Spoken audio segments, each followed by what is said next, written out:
समुद्रकाठचे लोक एकवीर आई म्हणतो, एका वीराची आई आहे, तिला वंदन करतो. सर्व महापुरुषांना वंदन करतो. आदरणीय भंतेगड एवढ्या उशिरापर्यंत इथे थांबलेले आहेत आणि सगळ्यात महत्त्वाचं मी ज्यासाठी इथे आलेलो आहे ते उपरे काका.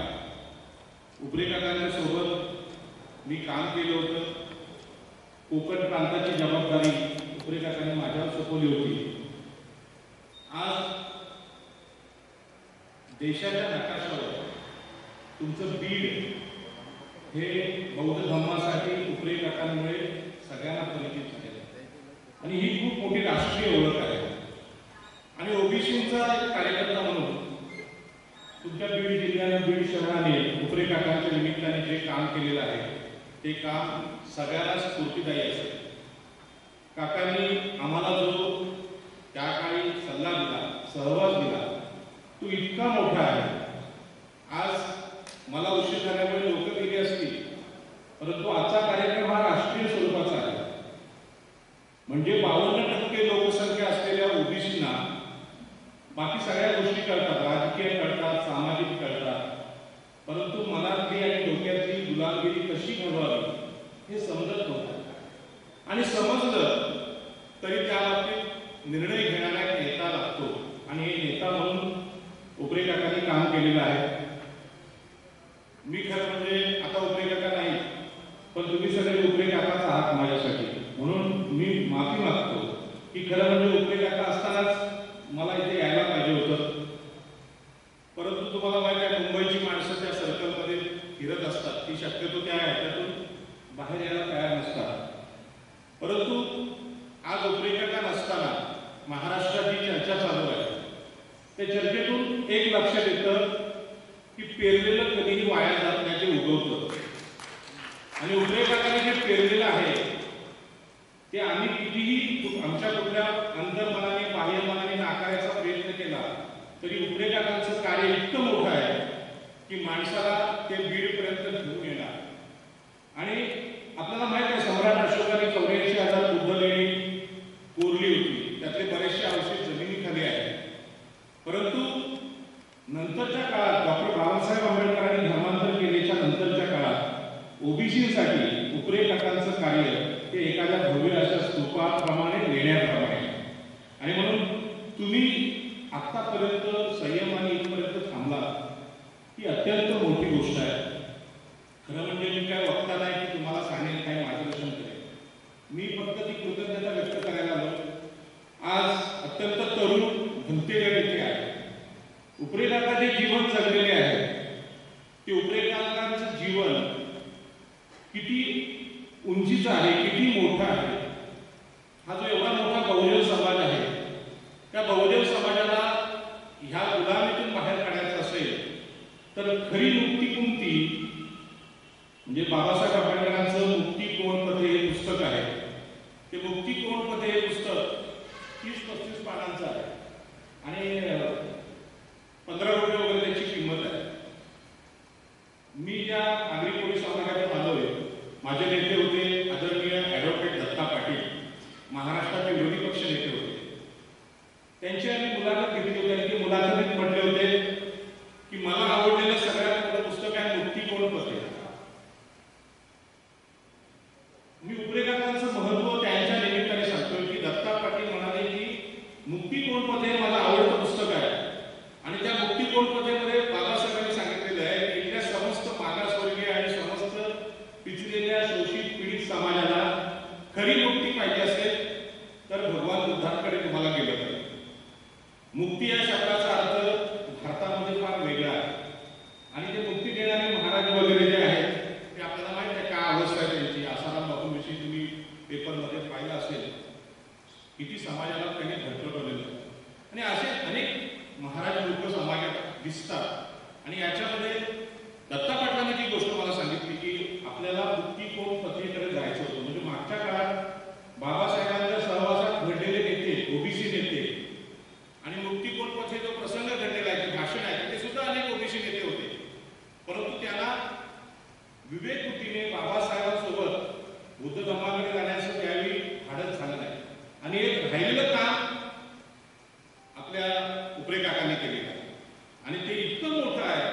जसं जसं दिवस जातील तसं ओबीसीना ज्या ज्या दिवशी कळेल की आम्हाला खऱ्या मुक्तीकडे जायचं म्हणजे काय करायचं आहे, तर ते तुमच्याकडे बीडला येणार आणि विचारणार की बाबा उपरे काकांनी काय काय केलं, कधी कधी कार्यक्रम केले, कुठली पुस्तकं दिली.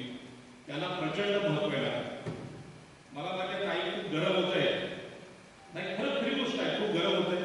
परंतु ह्या सगळ्या ह्याच्यामध्ये आज बघा आपण इथे ऐकणारे लोक फार कमी आहोत, परंतु आज भाषण रेकॉर्ड होतात की युट्यूबला दिसतात. म्हणजे तिथे हजारो माणसं पाहिजे अशाला काय भाग असतो, ते रेकॉर्ड केलेलं भाषण सगळ्यांना बघता येतं. नंतर मी आज एवढ्या लांब आलो, येताना मनाचा संघर्ष उडाला की एवढ्या लांब आपण जायचं, आपण तिथल्या लोकांना काय सांगणार. परंतु जो प्रदेश मी येताना पाहिला, नाणेघाट पाहिला, म्हणजे तुम्हाला बुद्धाच्या सगळ्या बौद्धकालीन आणि सम्राट अशोकाच्या इतिहासामध्ये हे जे नाणेघाट वगैरे घाट आहेत, बुद्ध काळामध्ये इथे फार मोठा व्यापार चालायचा, वैभवाला पोचलेला होता देश. आणि ती सगळी ठिकाणं बघता बघता माझ्या लक्षात असं आलं की तुम्ही बीडमधले सगळे भाऊ आणि बहिणी, तुम्हाला मी काय सांगावं, पण मी तुम्हाला हे सांगू शकतो इथे आदरणीय भंतेगण आहे की बौद्ध धर्म म्हणजे नक्की तरी काय. म्हणजे आजच्या काळामध्ये या महाराष्ट्राला आणि देशाला खरोखर धर्माची आवश्यकता आहे का, असा प्रश्न अनेकांना पडतो. तर मला तेच सांगायचं आहे की ज्या काळामध्ये सम्राट अशोकाचा जो काळ होता तो सुवर्ण काळ होता, त्या काळामध्ये देशाने जी एवढी प्रगती केली होती त्याची वर्णन गॅजेटमध्ये पाहायला मिळतात. ती जी प्रगती आहे ती प्रगती कशी झाली. आजच्या सभेमध्ये 3 आणि 2 5 महिला इथे आहेत. अगोदर खूप पण असू शकतात, परंतु 5 महिला इथे आहेत. भगवान बुद्धाच्या काळात स्त्री आणि पुरुष यांच्यापैकी स्त्रियांनी जी केलेली प्रगती आहे, त्यांची बुद्धिमत्ता आहे, ती थेरी गाथामध्ये तुम्ही पाहू शकता.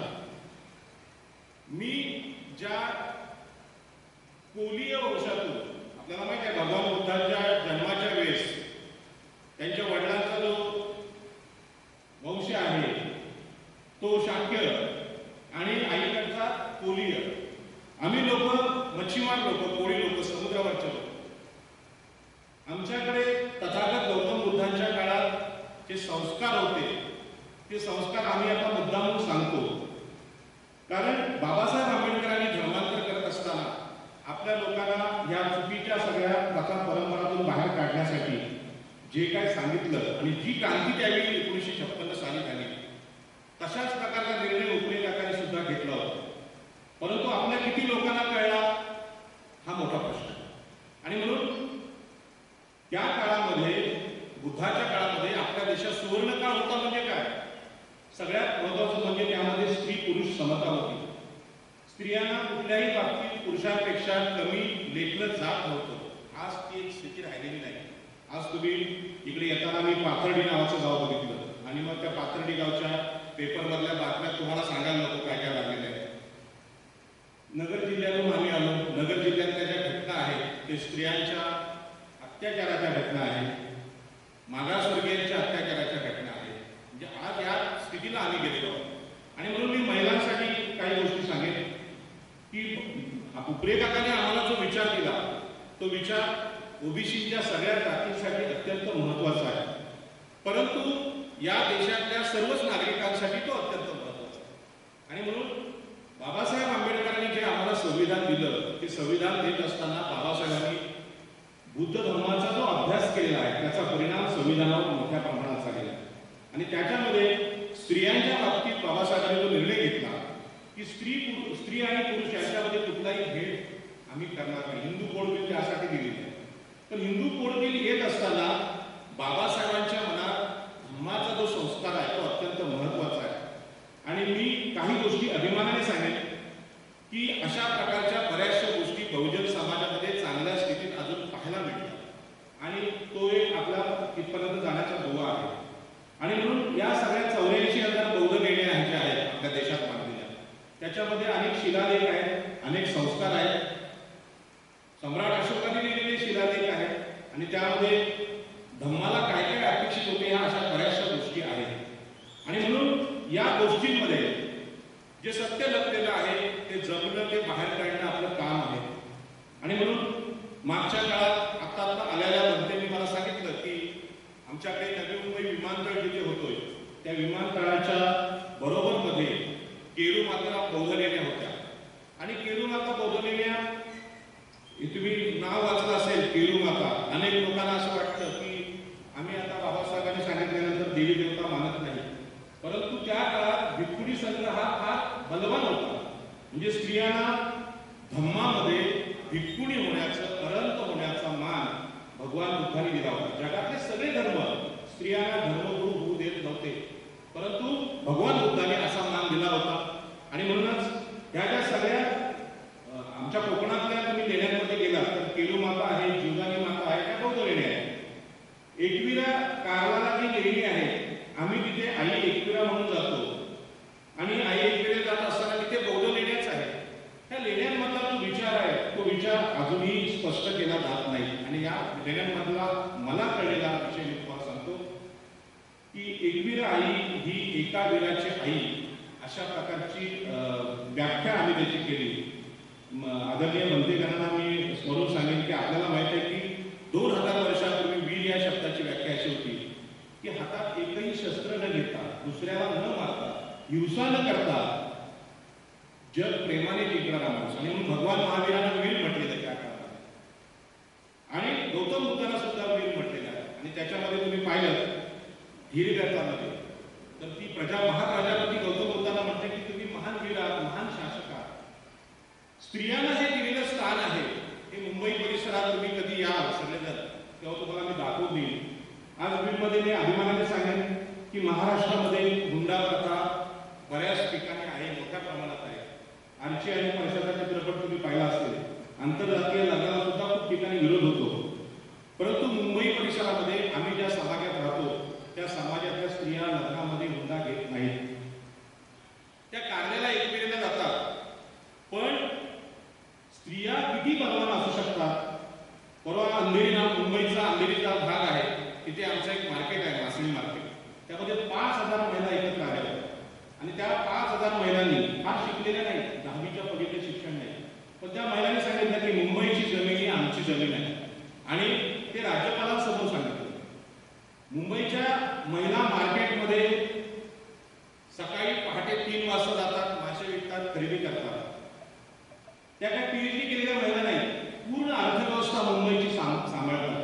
राजेश्रीताई माने नावाची एक महिला आमची वर्सोवा कोळीवाड्याची, तिच्या 2 बोटी आहेत, एका बोटीवर 20 पुरुष कामगार असतात. त्या बोटी खोल समुद्रात जातात, कधी कधी पाकिस्तानच्या हद्दीत पण जातात. तो अर्थव्यवहार महिला सांभाळतात. मनुस्मृतीच्या या वातावरणामध्ये अशा प्रकारच्या बलवान महिला कोकणामध्ये दिसतात. हे भगवान बुद्धांनी जो भिक्खुनी संघ तयार केला होता त्याचं प्रत्यंतर आहे. आज ते हिंदू म्हणत असतील स्वतः, बाबासाहेबांनी धर्मांतर करत असताना आपण सगळे हिंदू होतो, परंतु जसे जसे सद्गुण आमच्याकडे येत जातात तसं तसं आमच्यामध्ये परिवर्तन होतं. इथे आल्यानंतर मला काही भाऊ भेटले आणि त्यांनी सांगितलं की ह्या बीड परिसरामध्ये रोजगाराची फार मोठ्या समस्या आहे, फार मोठी इंडस्ट्री नाही आणि लोक रोजगारासाठी इकडे तिकडे जातात. आणि ही परिस्थिती बदलण्याचं काम सुद्धा भगवान बुद्धाच्या काळात चांगल्या पद्धतीने झालं होतं. जे आपले आज आपण त्यांना चतुर्थ श्रेणी म्हणतो किंवा कष्टकरी म्हणतो, त्या कष्टकरी लोकांना कष्टाचा, मेहनतीचा, प्रामाणिकपणाचा संस्कार देण्याचं काम बुद्धाच्या काळात झालं होतं. आणि म्हणून आम्ही ज्या समाजातून आलो, ओबीसी समाजातून आलो, त्या ओबीसी समाजाची मुंबई ही महामाया एकविरा किंवा महामाया भगवान बुद्धांची आहे, तिच्या नावाने मुंबईचं नाव पडलं होतं. आणि आंतरराष्ट्रीय स्तरावर सम्राट अशोकाच्या काळात मुंबई शहर हे जगाशी जोडलं गेलं होतं. ठाणे जिल्ह्यामध्ये तुम्ही गेला तर नालासोपारा नावाचं ठिकाण आहे. त्या नालासोपारा ठिकाणावरूनच सम्राट अशोकाची मुलं श्रीलंकेत गेली होती असा इतिहास आहे. हे सगळं सांगायचं तुम्हाला कारण सांगतो की उभय काकांनी जेव्हा ओबीसीच्या धर्मांतराची घोषणा केली तर लोकांना काय वाटलं की फार मोठं, जसं भगवान शंकरांनी समुद्र मंथन केल्यानंतर विषाचा प्याला घेतला असं कडू तोंड बऱ्याच लोकांनी केलं, परंतु ते तसं नाही, ते अमृतासारखं काम आहे.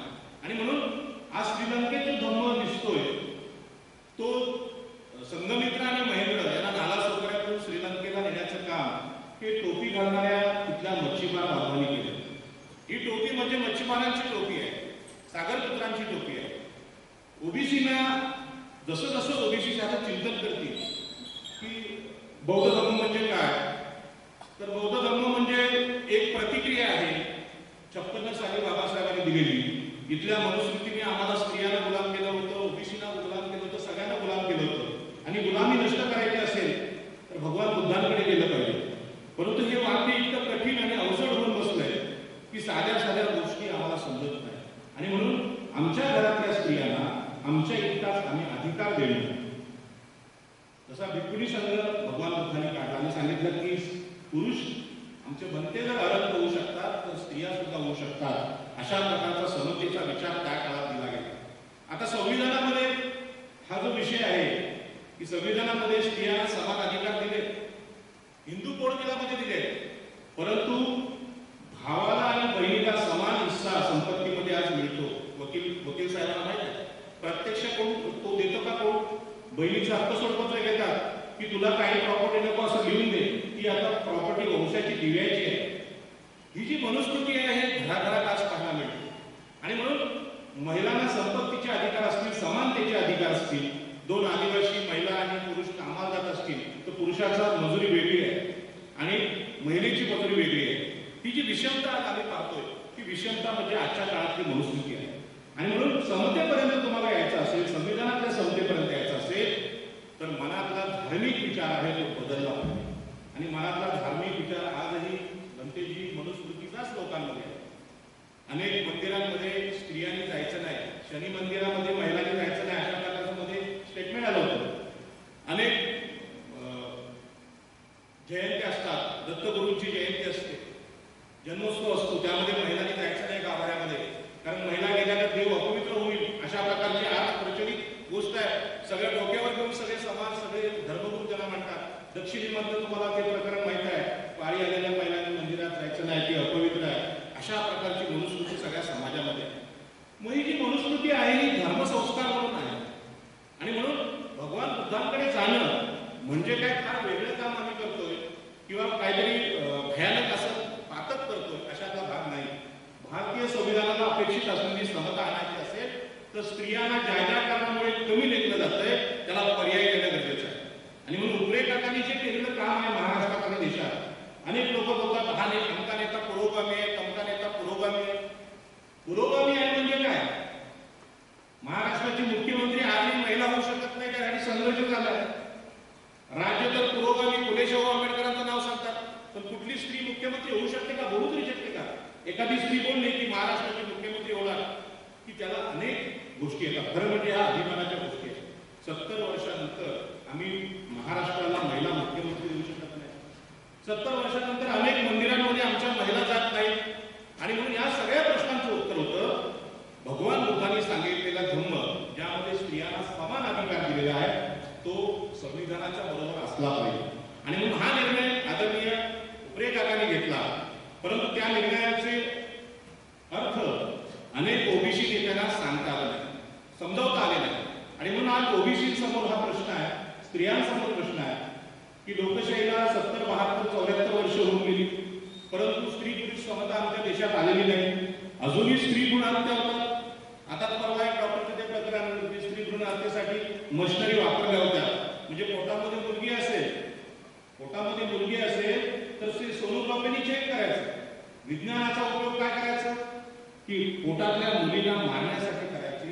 डॉक्टर झालेले लोक अशा प्रकारची पातक करावी. याच्या पाठीमागे सुद्धा मनुस्मृतीच कारण होती की मुलीच्या लग्नामध्ये हुंडा द्यावा लागतो, मग तिला कायम मारून टाकतात. अशा प्रकारचा धर्मसंस्कार आमच्या देशात.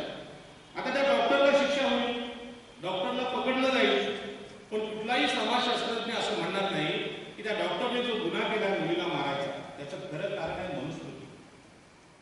अॅट्रॉसिटीची केस कशी नोंदवली जाते तशी मनुस्मृतीची केस सुद्धा नोंदवली गेली पाहिजे की डॉक्टरने केलेला गुन्हा समोरून दिसत असला तरी मुलगी हत्या आहे, मुलगी असेल तर तिला मारून टाका, मुलगा असेल तर वंशाचा दिवा ठेवा. हा राष्ट्रीय स्तरावर मान्यता प्राप्त आता असा संस्कार झालेला आहे की मुलगी हत्या आहे, तिला मारून टाका. पण याचं उत्तर मनुस्मृती आहे. मनुस्मृतीमुळे आमच्याकडून पाप घडतात. हुंडा घेतला जातो. हा हुंडा का घेतला जातो? मुलगी हलकी आहे म्हणून. मी अभिमानाने सांगेन की आमच्या सागरपुत्र, आगरी, कोळी, कराडी, भंडारी या समाजामध्ये लग्नामध्ये हुंडा घेतला जात नाही.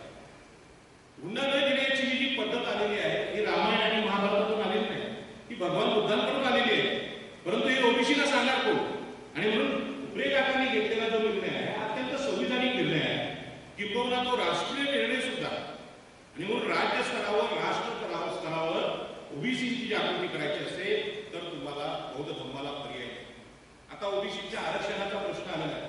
ओबीसीचं राजकीय आरक्षण केलेलं आहे, पण ओबीसीला राजकीय आरक्षण असलं पाहिजे हे कोणाच्या लक्षात आलं? डॉक्टर बाबासाहेब आंबेडकर. बाकीच्या काळात काय बोलायचे लोक? स्त्रियांना कसलेच अधिकार नसतात, संपत्तीचे नाहीत, शिक्षणाचे नाहीत, घराच्या मालकीचे नाहीत, वडिलांच्या जमिनीचे नाहीत. 50% स्त्रियांना सगळ्या प्रकारचे अधिकार या देशामध्ये नाकारले होते. ते सगळ्या प्रकारचे अधिकार द्यायचे आहेत हे कोणी पहिलं म्हटलं? डॉक्टर बाबासाहेब आंबेडकर. महात्मा ज्योतिबा फुलेंच्या लक्षात आलं की स्त्रिया जर शिकल्या नाहीत तर त्यांची मुलं सुद्धा गुलाम होतील, आणि म्हणून स्त्री शिक्षणाची सुरुवात महात्मा ज्योतिबा फुले आणि सावित्रीबाई फुले होती. परंतु महात्मा ज्योतिबा फुले, सावित्रीबाई फुले आणि डॉक्टर बाबासाहेब आंबेडकर यांचा एकत्रित फोटो जर आपण लावला तर ते सगळे जयभीमवाले आहेत. असं ओबीसी कुजबजतात ते काय आपले नाही, ते जयभीमवाले आहेत. पण जयभीमचा अर्थ काय? जयभीमचा अर्थ म्हणजे समता. या देशात समता यावी अशा प्रकारचा विचार डॉक्टर बाबासाहेब आंबेडकरांनी मांडला. आणि डॉक्टर बाबासाहेब आंबेडकरांनी आपल्या काळात केलेलं कार्य, त्या कार्यामध्ये कोकणातले अनेक नेते भंडारी समाजाचे, आगरी समाजाचे, कुणबी समाजाचे होते, परंतु त्यांचा शोध कधी ओबीसीने घेतला नाही. आणि म्हणून आमच्याकडचे लोकनेते दिबा पाटील असतील, दत्ता पाटील असतील, यांनी बाबासाहेब आंबेडकरांच्या पावलावर पाऊल ठेवून प्रवास केला. परंतु डॉक्टर बाबासाहेब आंबेडकर भगवान बुद्ध यांना मानत असल्यामुळे हिंदू असलेल्या ओबीसीने त्यांना नेता म्हणून स्वीकारलं नाही. आणि म्हणून उपरे काकांनी घेतलेला जो निर्णय आहे, उपरे काकांची जी उंची आहे कामाची, ती या काळाच्या पडद्याआड जाऊ नये, आणि म्हणून अशा प्रकारच्या सभांचं आयोजन केलं पाहिजे. संदीप उपरे आपली माफी मागतो, कारण म्हणजे हे सगळ्या संध्याकाळी 6ला सुरू व्हायला होतं, आदल्या दिवशी मी यायला पडतो. परंतु मुंबईमध्ये आता एक नवीन प्रश्न आलेला आहे समोर एसटी कामगारांचा. तुम्ही पाहिलं असेल की त्या एसटी कामगारांनी 120 लोकांनी आत्महत्या केली. एसटी कामगार आपल्या हक्कांसाठी लढतात, की त्याचं नेतृत्व कोण करता येईल किंवा का भांडतात हा विषय नाही. की या महाराष्ट्रामध्ये 120 एसटी कामगार आत्महत्या करतात, आणि आत्महत्या झाल्यानंतर त्या मेलेल्या जीवांविषयी, त्यांच्या विधवा पत्नींविषयी महाराष्ट्रातल्या कुठल्याच विचारवंताला, कुठल्याच धर्मगुरूला करुणा का वाटत नाही, दुःख का होत नाही? 120 आत्महत्या म्हणजे छोटी गोष्ट नाही. राजकीय लोकांना तर त्याचं काही सुद्धा वाटत नाही, मेले तर बोलू दे. इतका असंवेदनशील समाज आज आपण पाहतो. आणि म्हणून त्या 120 कामगारांच्या मागे उभं राहणं गरजेचं होतं. त्यांना गुन्हेगार ठरवलं गेलं, अनेक लोकांना आतमध्ये टाकलं गेलं, तरी आपली प्रतिक्रिया नाही. का? त्यांनी शरद पवारांच्या घरावर हल्ला केला असं पोलीस म्हणायला लागले, परंतु त्यामध्ये कुठलं शस्त्र नव्हतं, काय नव्हतं, तो हल्ला नव्हताच. 120 माणसं जेव्हा आत्महत्या करतात त्यावेळी त्यांच्या पत्नी असतील, त्यांची मुलं असतील, त्यांच्यावर काय अवस्था आली असेल, त्याचं चिंतन करायचं असेल तर भगवान बुद्धांची करुणा आमच्याकडे असते. आणि या सगळ्यांची उत्तरं बौद्ध बांधवांनी दिली पाहिजे, की बाबा अशा प्रकारचं कृत्य घडत असेल तर ते अत्यंत वाईट आहे, समाजाला ते उपकारक नाही. अशा प्रकारची वेळ शेतकऱ्यांवर सुद्धा आली आहे. मग शेतकऱ्यांच्या ज्या आत्महत्या झाल्या आणि स्त्रियांच्या तर रोज होतात. का म्हणजे डॉक्टर भेटले ते बोलले अनेक स्त्रिया छळाला कंटाळून, घरातल्या छळाला करून कंटाळून आत्महत्या करतात. अनेक महिलांचा हुंडाबळीमध्ये खून होतो, त्यांना जाळलं जातं. या सगळ्या घटना आम्ही निगरपणे सहन का करतोय? कारण आमच्या मनावर सुद्धा मनुस्मृतीचा प्रभाव प्रचंड आहे. आणि या मनुस्मृतीचा प्रभाव काढायचा असेल तर त्याला पर्यायी चांगला विचार द्यावा लागेल. आणि म्हणून मी नेहमी सांगतो की आपण अनेक लोकांना सांगतो दारू सोडा, दारू सोडा, दारू सोडा म्हणून रोज त्या माणसाला सांगतो. धम्मामध्ये सुद्धा पंचशिलामध्ये, पंचशील कोणी घातलंय का इथे गळ्यामध्ये? त्या पंचशिलामध्ये एक शील हे दारू सोडण्याचं. कोणी मद्यप्राशन करू नये. पण त्या माणसाला दारू सोडा असं सांगत असताना जर आम्ही पर्याय दिला नाही तर तो ती कृती करत नाही. आणि म्हणून मनुस्मृती ही एक प्रकारची दारू आहे, नशा आहे. या नशेमध्ये सगळ्यात पहिला बळी आम्ही आमच्या भगिनींचा, मातांचा घेतोय. त्यानंतर या देशात ज्याला शूद्र अतिशूद्र ठरवलं होतं त्यांचा बळी घेतोय. परंतु आज असं वाटतं की सगळे जातीप्रथा संपलेले आहेत. अनेक लोक सांगतात अशा प्रकारचे कार्यक्रम तुम्ही कशाला करता? जातीभेद राहिलाच नाही देशामध्ये, पूर्ण संपताय. पोलीस आहे, न्यायालय आहे, आता कुठे आहे? परंतु हे जे सगळे गुन्हे घडतायत ते गुन्हे घडण्याचं कारण ही मनुस्मृतीची विचारधारा. आणि या विचारधाराचं समर्थन आज प्रचंड प्रमाणात होत आहे. आणि म्हणून आजच्या काळात महाराष्ट्रात झालेला हा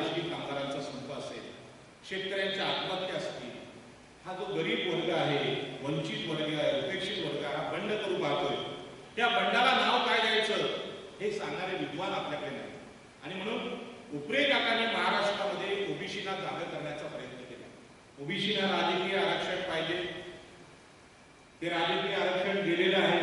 हे राजकीय आरक्षण आकाशातल्या राक्षसांनी घालवलेलं नाही किंवा चमत्काराने गेलेलं नाही. ज्या ब्राह्मण क्षत्रिय वैश्य या देशातल्या सत्ताधाऱ्यांना वाटते की ओबीसी सत्तेतच येऊ नये, त्यांनी हे आरक्षण घालवलंय. आणि डॉक्टर बाबासाहेब आंबेडकर हे महाराष्ट्रामध्ये देशामध्ये असे खंबीर नेते होते की ज्यांनी नावं सांगितली. होय, मनुस्मृतीला मानणारे ब्राह्मण, मनुस्मृतीला मानणारे क्षत्रिय आणि मनुस्मृतीला मानणारे वैश्य यांनी या 85% लोकांना गुलाम केले. आणि हे नावं सांगायचं धाडस बाबासाहेबांना होते, बाबासाहेबांकडे होतं, आमच्याकडे नाही. आम्ही घाबरतो. बघा आज पण टीका आलेली आहे. ब्राह्मणांवर बोललं की मराठा रागवतात, मराठ्यांवर बोललं की आज ते चालू आहे, तक्रारी गुन्हे नोंद होतात. पण सामाजिक शास्त्राच्या दृष्टीने पाहिलं तर ह्या देशामध्ये उच्चवर्णीयांनी इथल्या लोकांचं शोषण केलेलं आहे आणि आजच्या काळात हे मांडलं जात नाही. आणि म्हणून ओबीसीना हे समजत नाही की नक्की आमचं आरक्षण घालवलं कोणी. आमचं आरक्षण घालवणारे पाकिस्तानचे लोक नाहीत, श्रीलंकेचे नाहीत, म्यानमारचे नाहीत, चायनाचे नाहीत, याच देशातले लोक आहेत. आणि हे समजून घ्यायचं असेल तर डॉक्टर बाबासाहेब आंबेडकरांनी जी विषमता आमच्यासमोर आणली ती विषमता सभांमध्ये उघड करावी लागेल. आता ओबीसीचं आरक्षण सुद्धा झाला. आमचे ठाणे, रायगड, मुंबई या परिसरातली ओबीसीची संख्या फक्त 6% दाखवली, फक्त 6%. ऍक्च्युअली तुम्ही पाहिलं तर मुंबईमध्ये कोण लोक राहायचे जे समुद्रावरचे निवट्या मासे खातात, चिखलामध्ये समुद्रावर जातात, लढतात, ते लोक, त्यांची संख्या मुंबईत मुख्य आहे. 200 गावठाण आमची आहेत मुंबईमध्ये, आगरी, कोळी, भंडारी, ईस्ट इंडियन लोकांची. उरण, धारापुरी परिसर आहे, बौद्ध लेण्यांचा परिसर आहे, तिथे ते ओबीसी लोक राहतात. परंतु तिथे ओबीसी फक्त 6% राहतात. अशा प्रकारची आकडेवारी देऊन ओबीसीचं सगळ्या प्रकारचं आरक्षण, राजकीय, शैक्षणिक, नोकऱ्यांमधलं सगळं आरक्षण संपवलं. पण ओबीसीना मनुस्मृती मान्य आहे, मनुस्मृतीने आलेलं वैदिकत्व, हिंदुत्व मान्य आहे, पण भारतीय संविधानाने दिलेली समता माहीत नाही, समानता माहीत नाही, आर्थिक राजकीय न्याय माहीत नसेल तर ओबीसी हे सगळं सहन करतात. आणि म्हणून ते उघड करण्यासाठी एक विचार मंच हवा. उपरे काकांनी भगवान बुद्धांकडे चला, ओबीसी धर्मांतराची घोषणा केली. इकडे धर्मांतराबद्दल सगळ्या हिंदुत्ववाद्यांनी सांगितलेलं आहे. धर्मांतर म्हणजे राष्ट्रांतर म्हणजे देशद्रोह, हे अगोदरच सांगितलंय. आता तर सगळेजण बोलतात. आपण जरी आज एखादं काय वाक्य बोललो तर उद्या गुन्हा नोंद होऊ शकतो आपल्याला की नाही तुम्ही देशाचे विरोधी बोलला, असं बोलतात लोक. धर्मांतर म्हणजे राष्ट्रांतर. धर्मांतर करण्याचा, आपल्याला हवा तो धर्म स्वीकारण्याचा अधिकार भारतीय संविधानात डॉक्टर बाबासाहेब आंबेडकरांनी दिलेला आहे. आणि म्हणून आजच्या घडीला उपरे काकांनी जे केलेलं काम आहे ते सांगता जरी मला महाराष्ट्रात आलं तरी खूप मोठं काम होईल असं माझं स्पष्ट मत आहे. बंधू आणि भगिनींनो, उशीर तर खूप झालेला आहे, परंतु थोडासा त्रास मी तुम्हाला देईन, कारण मी तर आज आता उरणला जाऊ शकत नाही, मुंबईत जाऊ शकत नाही, मला इथे वस्तीलाच राहावं लागणार आहे. आणि ज्या ज्या लोकांनी ह्या बौद्ध लेण्या बांधलेल्या आहेत सगळ्या महाराष्ट्रातल्या आणि देशातल्या, त्यांनी 3-3, 4-4 पिढ्या काम केलेलं लेण्या बांधायला. आणि माणसं बांधण्याचं काम आहे ते किती मोठं असेल. म्हणजे आज सुद्धा भगवान बुद्धांनी पेरलेले संस्कार संपूर्ण जगामध्ये दिसतात. भारतातल्या अनेक हिंदू लोकांना हे माहीत नाही आहे, वैदिक लोकांना हे माहीत नाही की जगातल्या 150 राष्ट्रांमध्ये भगवान बुद्धांचे विचार आहेत. आणि भगवान बुद्धांचा हा विचार कुठून गेलेला आहे? आमच्याकडून गेलेला आहे. परंतु या देशामध्ये भगवान बुद्धांचा हा वैज्ञानिक विचार बाबासाहेब आंबेडकरांनी आम्हाला दिलेला आहे. जगामध्ये बौद्ध धर्म आहे, पण विज्ञानवादी धर्म काय तो आम्हाला बाबासाहेबांनी अलीकडे दिला. आणि हा धर्म आमच्या बौद्ध धर्माकडे आज आहे, परंतु ओबीसी सारख्या 52% लोकसंख्येला हा जर विचार मिळाला नाही तर त्यांची गुलामगिरी कधी संपणार नाही. आणि म्हणून बौद्ध धर्माचा विचार हा केवळ जसं आपण प्रार्थना म्हणतो, बुद्धं शरणं गच्छामि, धम्मं शरणं गच्छामि, संघं शरणं गच्छामि, हे शास्त्र किती मोठं आहे. मी भगवान बुद्धाला शरण जातो म्हणजे काय? विवेकाला शरण जातो, सदसद विवेक बुद्धीला शरण जातो. मी तर्क करू शकतो, मी अंधश्रद्धा पाळत नाही, मी संघाला शरण जातो, ती फार मोठी संघटन कौशल्य आहे. भिक्खू संघाचं जे संघटन आहे त्या काळी त्यांनी जगात परिवर्तन घडून आलेलं आहे. ते संघटन शास्त्र आम्ही आज विसरले जाऊ. म्हणजे ज्या काळात उपरे काकांनी हे काम केले तेव्हा आम्ही सगळे ओबीसी काम करत होतो. उपरे काकांपेक्षा मी छोटा आहे, परंतु अनेक ओबीसी आम्ही काम करत होतो. ते संघटन टिकवणं वाढवणं हे आम्हाला समजलं नाही. हे समजवण्याचं काम आदरणीय बनतेजी आपला आहे असं मी सांगतो की बाबा आपण हे समजवलं पाहिजे की संघाला शरण जाणं म्हणजे काय, धम्माला शरण जाणं म्हणजे काय, धम्म म्हणजे काय. धम्म म्हणजे केवळ इतर लोक पूजापाठ करतात तशातला भाग नाही. धम्म म्हणजे आचरणाचा विषय आहे. आमच्याकडे एकविरा आईचं जे मंदिर आहे त्या देवस्थानचे प्रमुख अनंत तरे होते, शिवसेनेचे उपनेते होते आणि ठाण्याला गडकरी रंगायच्यामध्ये तो कार्यक्रम होता. तर त्यांना आम्ही पंचशिलाचा जो स्कार्फ असतो तो घातला. तर आता ते कट्टर हिंदुत्ववादी म्हणून काही समोरच्या लोकांनी सांगितलं काय हे चाललंय, पंचशील तुम्ही त्यांच्या गळ्यात घातलंय, धर्मांतर कधी करणार असा लोकांनी प्रश्न विचारला. मी त्यांना सांगितलं की भगवान बुद्धांचा जो धम्म आहे हा धम्म जसा पहिलीतला मुलगा असतो त्याला आपण बाराकडे शिकवतो, तसं पंचशिलामध्ये एक शील आहे की ज्यामध्ये दारू पिऊ नका असं सांगितलेलं आहे. जर एक शील जरी आम्ही आज घेतलं आणि ते वर्षभर चालवलं तरी आमच्यामध्ये फार मोठं परिवर्तन येऊ शकतं. इतका साधा सोपा बुद्धांचा धम्म आहे. नंतर बाकीचं व्यभिचार करू नका, प्राणीहत्या करू नका, हे बाकीची जी शील आहे ही या शिलांचं पालन आज जरी देशात झालं तरी या देशामध्ये समृद्धी येऊ शकते. आणि दारू जरी या देशातल्या तरुणाने सोडली तर किती मोठं परिवर्तन होऊ शकतं. कारण दारूचे आता उपप्रकार खूप आले, ड्रग्स वगैरे भयानक प्रकार, तरुण त्यामध्ये नाचलेले आहेत, संपलेले आहेत. आणि हे कुठलाही धर्म देशातला सांगत नाही. स्पष्टपणे एकच धर्म सांगतो, भगवान बुद्धांचा. स्त्रियांना अधिकार द्या असं सुद्धा कोणी म्हणत नाही. सगळे धर्मगुरू, सगळे धर्मप्रमुख, सगळे पुरुषच असतात. अलीकडे ओबीसी महिलांचे परिषद झाली नांदेडला. अशा प्रकारच्या परिषदा महिलांच्या सुद्धा झाल्या पाहिजे. बंधू आणि भगिनींनो, आज जी देशात परिस्थिती आहे ती फार भयानक. विधानसभा आणि लोकसभा आम्ही तयार केली. ही विधानसभा आणि लोकसभा नवीन कायदे तयार करण्यासाठी केली. भगवान बुद्धांनी सुद्धा सांगितलेलं आहे की जो समाज नेहमी एकत्र येतो, शांतपणे एखाद्या प्रश्नावर विचार करतो आणि या प्रश्नांची उत्तरं शोधतो आणि या प्रश्नाच्या संदर्भात काय केलं पाहिजे याचा निर्णय घेतो आणि त्याची अंमलबजावणी करतो, त्यांचा पराभव कुणी कधी करू शकत नाही. परंतु अशा प्रकारची वृत्ती नाही राहिली ग्रामपंचायतमध्ये, नाही राहिली विधानसभेत, नाही राहिली लोकसभेत. अशा प्रकारचा विचार आमचे राजकीय नेते करत नाही. आणि आज राजकीय नेत्यांनी जे धार्मिक ध्रुवीकरण सुरू केलेलं आहे, तो भोंग्याचा विषय असेल, भोंगे काढण्याचा विषय असेल किंवा महारतीचा विषय असेल, याचा तात्विक विचार आम्ही केला पाहिजे. त्याच्यामध्ये नक्की काय म्हटलेलं आहे, कुठलं एखादं गाणं असेल त्या गाण्याचा अर्थ आम्ही शोधला पाहिजे, आरतीचा अर्थ शोधला पाहिजे. ह्या अर्थ आम्हाला कुठे घेऊन जातो याचा आम्ही विचार केला पाहिजे.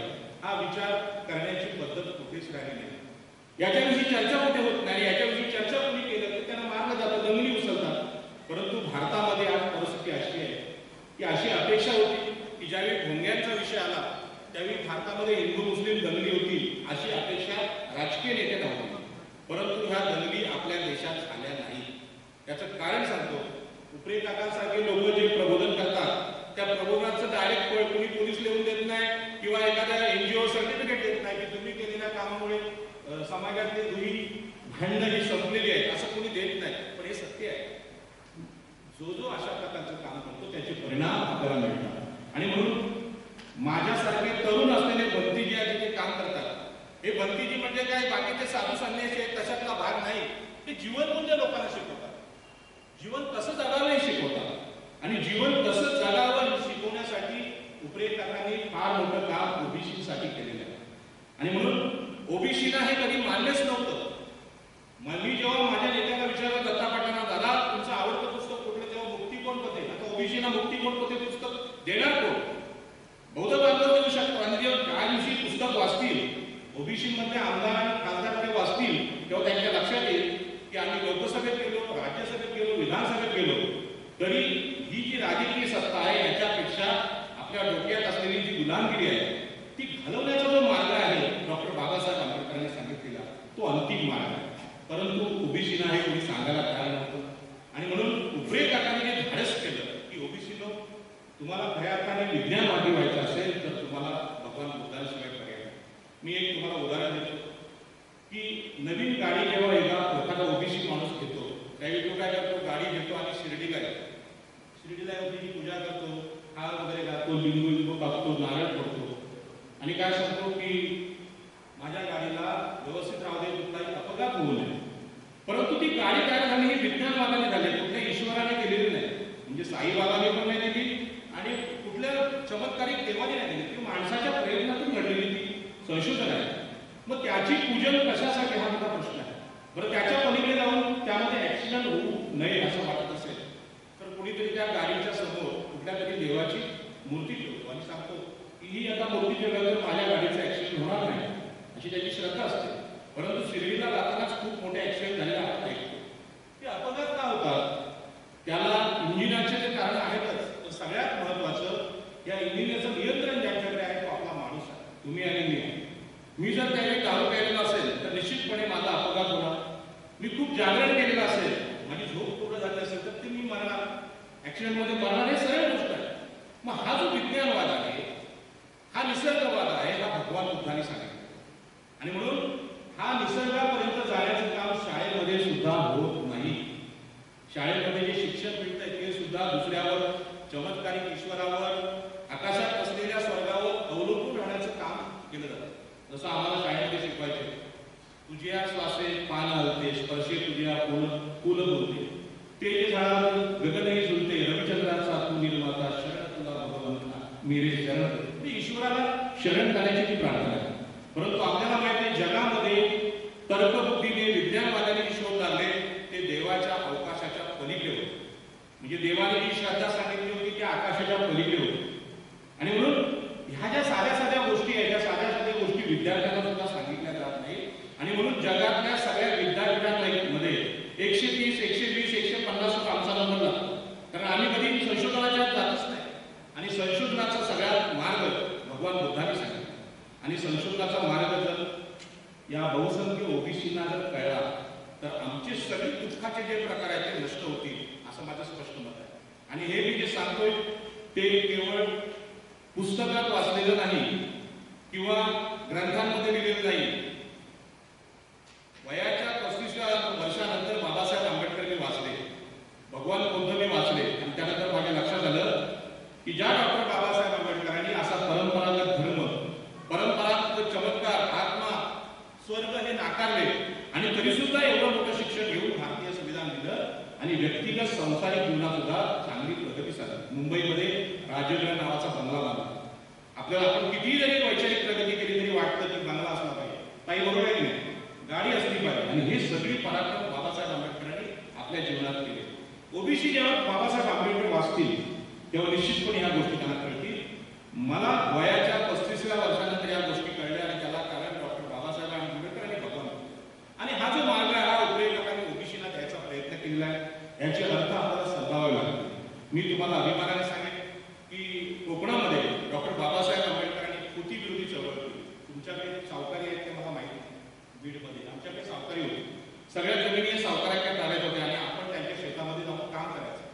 आणि शेतामध्ये काम केल्यानंतर धान्य असेल ते सगळं धान्य सावकार येऊन जाईल आणि शेतकऱ्यांच्या मुलाला काही अन्न मिळायचं नाही, धान्य मिळायचं नाही. आणि म्हणून बाबासाहेब आंबेडकरांनी आमच्या आगरी, कोळी, कराडी, भंडारी सगळ्या शेतकऱ्यांना जमा केलं आणि सांगितलं आणि तुम्ही जर कष्ट करता तर या धान्यावर तुमचा अधिकार आहे, या जमिनीवर तुमचा अधिकार आहे आणि सावकारांना तुम्ही काय घाबरता. आणि म्हणून होती विरुद्ध आंदोलनातून आम्हाला जमिनीची मालकी भेटली कोकणामध्ये, रायगड जिल्ह्यामध्ये, रत्नागिरीमध्ये, सिंधुदुर्गमध्ये, ठाण्यामध्ये. आणि ही मालकी मिळाल्यानंतर तुम्हाला सांगतो पाण्याचं आंदोलन तिथेच झालं, जंगलाचं आंदोलन चिरलेर म्हणून उरणमधून आलं तिथे झालं. जंगलावर आमचा अधिकार आहे हे बाबासाहेबांनी केलं सगळं.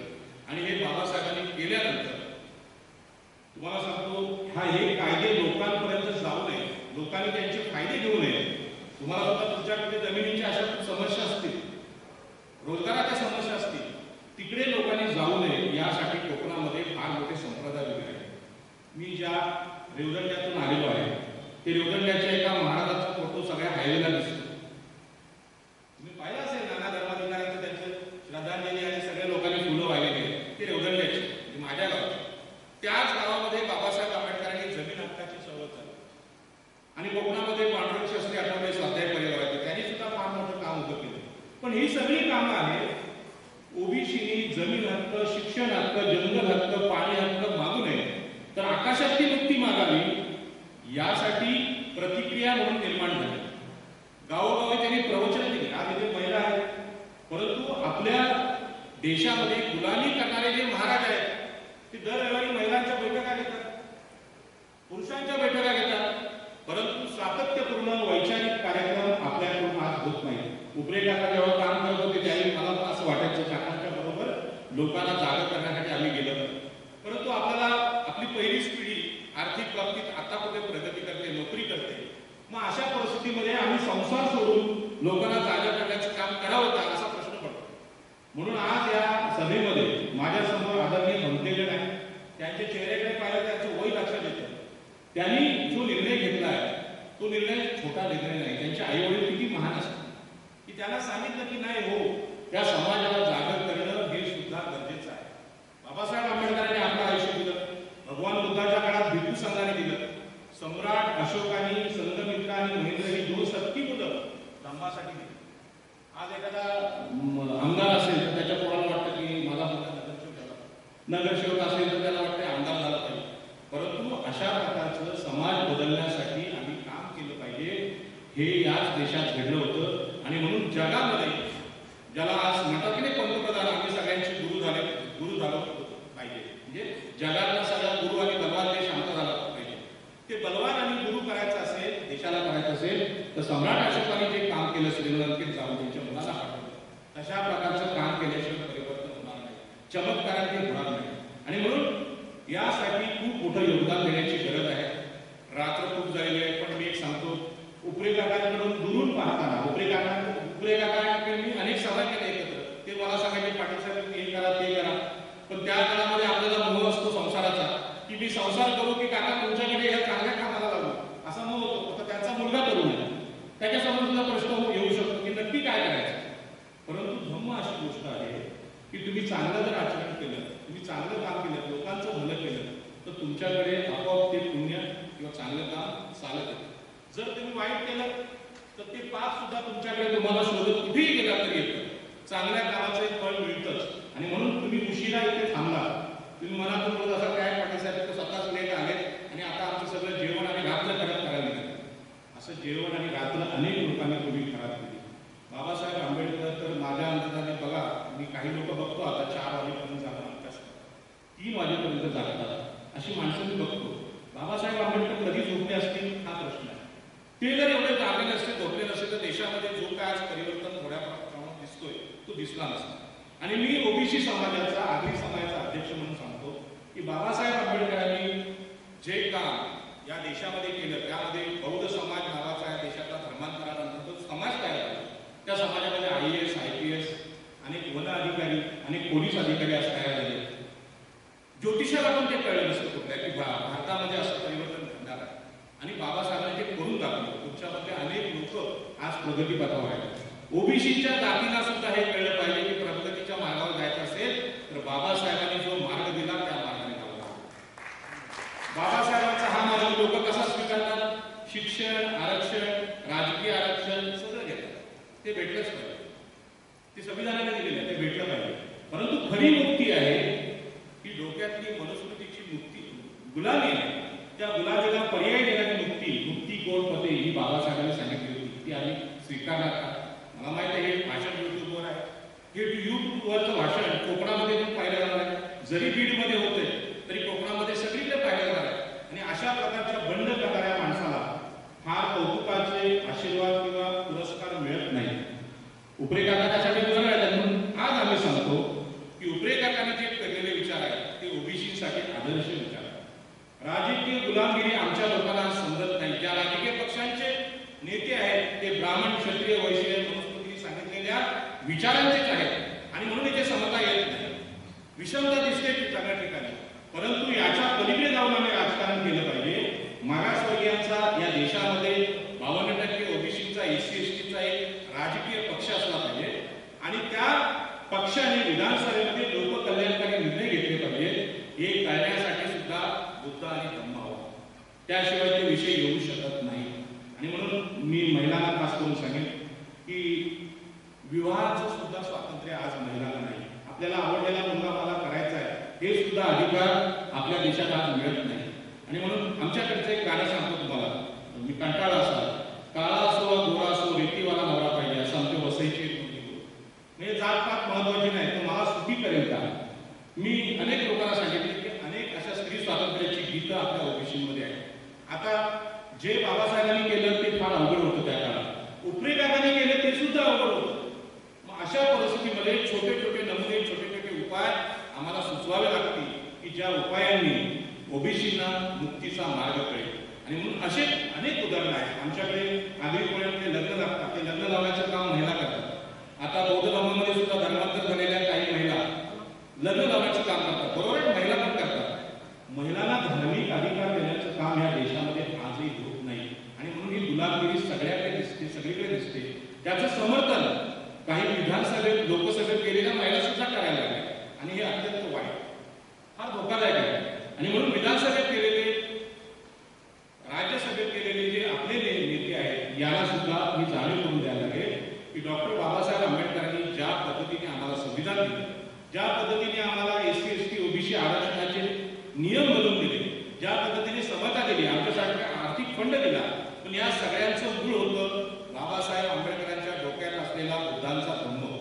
तो जर नसता तर मनुस्मृती आणि वेद उपनिषद घेऊन, पुराण घेऊन हे काम झालं नसतं. याचा अर्थ असा होत नाही की आम्ही त्यांच्या विरोधी होतो. विरोधी होण्याचा विषय नाही, ते कालबाह्य झालेल्या गोष्टी आहेत. आता जर तुम्हाला सांगायचं असेल तर भारतीय संविधान हा आदर्श धर्मग्रंथ या देशाला मिळाला आहे. आणि हा धर्मग्रंथ जगाला उपयोगी पडणार आहे. आणि तो धर्मग्रंथ किंवा ते संविधान हे भगवान बुद्धांच्या तत्वानी निर्माण झाले, स्वातंत्र्य, समता आणि बंधुता. आणि म्हणून इथे या बीड शहरामध्ये, बीड जिल्ह्यामध्ये येण्याचं जे काम आहे ते ओबीसीचा प्रतिनिधी म्हणून, उर्वरित आमच्या कोकणाचा ओबीसीचा प्रतिनिधी म्हणून तुम्हा बीडकरांना मी धन्यवाद द्यायला आलो की तुमच्या या शहरामध्ये उपरे काकांसारखा फार मोठा सुपुत्र जन्माला आला. मला कल्पना आहे इकडे गोपीनाथ मुंडेंसारखे महान नेते पण झाले, परंतु राजकीय अर्थाने तुम्हाला राजकीय सत्ता जरी मिळाली तरी धार्मिक गुलामगिरी संपलेली नसेल तर तुम्ही ही कक्षा तोडू शकत नाही. आणि म्हणून देशाला आज उपरे काकांसारख्या नेतृत्वाची गरज आहे. मी असलेले बनतेगड आणि उपरे काकांचे चिरंजीव यांना धन्यवाद देईन की एवढा सगळ्या कष्ट घेऊन तुम्ही हा कार्यक्रम आयोजित केला. मी जरी उपरे काकांचा, बाबासाहेबांचा विचार मनाने, सगळ्या बुद्धीने स्वीकारला असला तरी अंगामध्ये आळस खूप आहे. म्हणजे सकाळी मी पोहोचेल का नाही ते मला सांगत होते की या तुम्ही सर पोहोचाल, 7 घंटे लागतील, या तुम्ही या. पण मला वाटत होतं कधी बघितलेलं नाही. बीड कुठे आहे, रस्ते कुठे असतील, काय कुठे असतील, जाऊ की नको, जाऊ की नको असं वाटत होतं. आणि तो जो माझ्या मनातला संभ्रम आहे तो संभ्रम उपरे काकांच्या चिरंजीवाने घालवला. आणि म्हणून मी आज इथे आलो तर मी येऊ शकलो नसतो. ही जी गोष्ट आहे दुसऱ्याला हाताला धरून पुढे, कारण ही वय लागत नाही. आणि म्हणून भगवान बुद्धांनी सांगितलं माणूस हा वयाने मोठा होतो. ज्या दिवशी त्याला जागृती येते त्या दिवशी तो जागा होतो. तो किती छोटा आहे, वयाने किती छोटा आहे, शरीराने किती छोटा आहे याला महत्व नाही. आणि म्हणून मी आपल्याला विनंती करतो की ओबीसी ना आज खरी गरज असेल, त्यांचं राजकीय आरक्षण गेलंय, शैक्षणिक गेलंय, आर्थिक अधिकार संपले, जमिनीचे अधिकार संपत चालले, नोकऱ्या संपत चालल्यात, आरक्षण संपत चालले. हे सगळं संपलेलं असताना आणखी एक मार्ग आहे प्रगतीचा, तो म्हणजे बुद्धिवाद, तर्कवाद, भगवान बुद्धांचा विचार. त्या विचाराने आपण जीवनातली सगळी सुख, सगळी मुक्ती मिळवू शकतो. माझं वय 50 वर्ष आहे. 35व्या वर्षी मला हे कळलं. 15 वर्षात मी एकदा विधानसभा लढलो, एकदा लोकसभा लढलो. ही विधानसभा आणि लोकसभा लढण्याची जी ताकद आहे ही भगवान बुद्धांच्या आणि बाबासाहेब आंबेडकरांच्या संविधानाने दिली. हे काय खानदारी नाही, जसे ते तुमच्याकडे पाटील आहेत ना, 100 एकरवाले, 200 एकरवाले, त्या पाटलांपैकी नाही. आम्ही 2 गुंठे, 10 गुंठे, 15 गुंठे जमीन आम्हाला बाबासाहेबांच्या पूर्वजांनी दिली. आम्ही अत्यंत गरीब, ज्याला महात्मा फुलेंच्या भाषेत शूद्रातिशूद्र त्यातले पाटील आहोत. तसे पण पाटील असतात, बऱ्याच लोकांना ते माहीत नाही, त्यांच्यापैकी आहोत. आणि त्यातला माणूस जेव्हा अशा प्रकारची प्रगती करतो तेव्हा तो भारतीय संविधानाचा विजय आहे. आणि हा संविधानाचा विजय साकारण्यामध्ये ओबीसीमध्ये जी जी मोठी माणसं झाली, आमच्याकडे लोकनेते दिबा पाटलांचं आंदोलन विमानतळ नाव चालू आहे. त्या दिबा पाटलांना आमचे उपरे काका ओळखायचे, उपरे काकांचे ते मित्र होते. उपरे काकांनी मला सांगितलं दिबा पाटील हे महाराष्ट्राचे नेते होते. आम्ही कधी महाराष्ट्र पाहिलाच नाही, कारणापर्यंत यायचो, बीडचा विषयच नाही. ह्या जन्म शक्य नव्हते. जर उपरे काका यांनी इथे जन्मले नसते आणि हा तुम्ही कार्यक्रम केला नसता तर मी काही इथे आलो नसतो. आणि म्हणून ह्या ज्या गोष्टी आहेत त्या महत्वाच्या गोष्टी आहेत. ज्या देशातून समुद्रमार्गे इजिप्तला लोक गेले, श्रीलंकेला गेले, त्यापैकी आमचे पूर्वज कोली वंशाचे लोक होते. परंतु हे लोकांना आता पटत नाही की समुद्रमार्गे त्या काळामध्ये एवढा मोठा प्रवास आमचे लोक करायचे. इजिप्त या देशाची भाषा बोलायची, श्रीलंकेची सिंहली भाषा बोलायची. हे सांगून पटत नाही कारण छत्रपती शिवाजी महाराजांच्या इतिहासाच्या पलीकडे आम्ही जायलाच नाही. आणि शिवाजी महाराजांचा इतिहास सुद्धा असं सांगतात, कुठे ते क्षत्रिय कुलांत असं म्हणजे मराठ्यांचे राजे, कुठे गोब्राह्मण प्रतिपालक, मग ओबीसी एससी एसटी कुठे गेले, आरमाराचे लोक, आगरी लोक आम्ही कुठे गेले, आमच्या इतिहासात नावच नाही. अशा प्रकारचा इतिहास आहे. आणि बौद्ध धर्मामध्ये सुद्धा अशा प्रकारचा जागतिक इतिहास ओबीसीचा आहे. उपरेकाकांनी त्याची सुरुवात केलेली आहे. आपल्याला त्यांचं काम पुढे न्यायचं आहे आणि हे काम त्याचं जे रिटर्न आहे, त्याची जी फळं आहे ती सुखाची आहे, हे मी अनुभवतो. उपरेकाकांचा मुलगा नेतृत्व करतोय. आज मला इथे घेऊन येण्याचं काम माझ्या मुलांनी केलं, त्यांनी गाडी चालवली. म्हणजे ही जी प्रामाणिकपणाची जी परंपरा आहे, ज्यांची मुलं ज्यांच्या मुली तुमच्या सोबत असतील, तुमच्या ध्येयाला अनुकूल जगत असतील, तर त्यांच्यासारखं सुख नाही. मी माझ्या अनेक मित्र पाहिले, त्यांचे मोठे मोठे बार आहेत, हॉटेल आहेत. एक बार असलेला हॉटेल असलेला माझा मित्र होता. 4 वाजले होते, 2 मुलं त्याला होती. दोघा मुलांनी 2 गाड्या काढल्या, ब्रँडेड गाड्या, आणि जवळजवळ 2 डझन बियर, नंतर दारूच्या बाटल्या घेतल्या, गाडीत टाकल्या आणि निघाले. वडील म्हणाले, अरे पाटील काय करतो काय? दोन्ही मुलं, एवढं मोठं सगळं वैभव आहे, पण संध्याकाळी 4 वाजले की दारूच्या बाटल्या घेतात आणि मुलांना घेऊन पिकनिकला जातात. काय करायचं? मुलं एक काम करा, दारूचा धंदा बंद करा. बोलते नाही, त्याच्याशिवाय जगू शकत. मग पेरा ते उभं, दारू पेरली तर दारू उभं.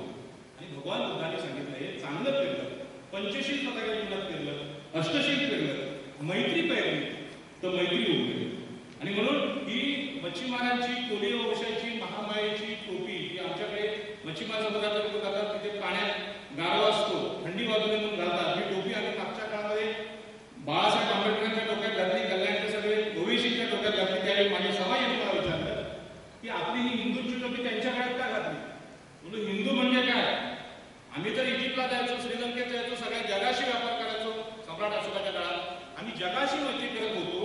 तर मग देशातले नुसते आंतरजातीय, आंतरधर्मीय भांडणं कशाला पाहिजे? आणि म्हणून ही टोपी त्यावेळी घातली, तेव्हा मी त्याला नाव दिलं मैत्रीचं. आणि म्हणून भगवान बुद्धांनी सांगितलेली मैत्री आपण सर्वत्र घेऊन जावं. जगाच्या नकाशावर बीड हे नाव उपरेकाकांमुळे अजरामर झालेलं आहे. आणि म्हणून कोकणातून मला इथे यावं लागलं आज, कारण जसं पंढरपूर आहे तशा प्रकारचे तीर्थक्षेत्र भविष्यात होईल, हे मी अतिशक्ती सांगत नाही. कारण ते जर होणार नसतं तर एवढ्या रात्री तुम्ही इथे बसणार नसतात.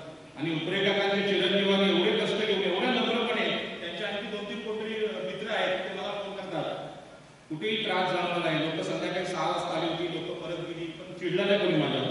पाटील साहेब काय तुम्हाला समजतं की नाही, कुठे एका राजकीय पक्षाची सभा आहे का, धम्माच्या तुम्हाला समजत नाही का? आम्हाला लोक विचारतात. कुठलाही क्लेश नाही, कुठलाही राग नाही, काही नाही. हे हा जो संयम आहे, हा संयम आपल्यामध्ये यावा. पुन्हा एकदा मी विनंती करून सांगतो की मुंबई परिसरामध्ये राहणारी आगरी, कोळी, भंडारी हे कोळी वंशाचे लोक म्हणून भगवान बुद्धांचे आम्ही मामा आहोत. एकविरा आईचे चिरंजीव म्हणून एकविरा आईचा मुलगा भगवान महावीर, भगवान बुद्ध आणि महावीर हे असे वीर होते की ते अहिंसक होते, मैत्री करणारे होते आणि जगामध्ये परिवर्तन करणारे होते. हा विचार आम्ही आमच्या समाजात प्रामाणिकपणे सांगायचा प्रयत्न करतोय. थोडाफार विरोध होतोय, पण लोक आता समजून घ्यायला लागले. बंदीने आल्याला सांगितलं 29 दिवस लेडी वाचवण्याचं काम आम्ही केलं तिथे सिडकोच्या ठिकाणी. तो कुठल्याही हिंदू माणसाने विरोध केला नाही की बौद्ध लेणी तुम्ही का वाचवता, कोणी विरोध केला. हा निसर्गाचा न्याय असेल. आणि मला असं वाटतं की या मार्गावर जात असताना आपलं सगळ्यांचं प्रेम कोकणामधल्या आमच्या आगरी कोळ्यांना सुद्धा मिळेल अशी विनंती करतो. आणि येणाऱ्या काळात या देशामध्ये आमच्या स्त्रिया सगळ्या अधिकारांनी युक्त होतील, सुशिक्षित होतील.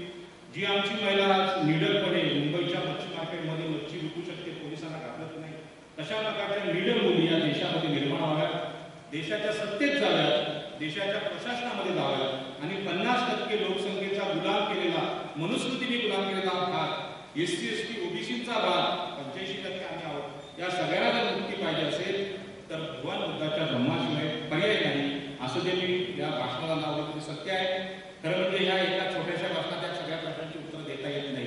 परंतु पत्रकारांनी आणि सगळ्यांनी हा मेसेज द्यावा देशाला की आता आम्हाला जी देशाला मुक्ती आहे त्या मनातल्या गुलामगिरी विषयी मुक्ती आहे.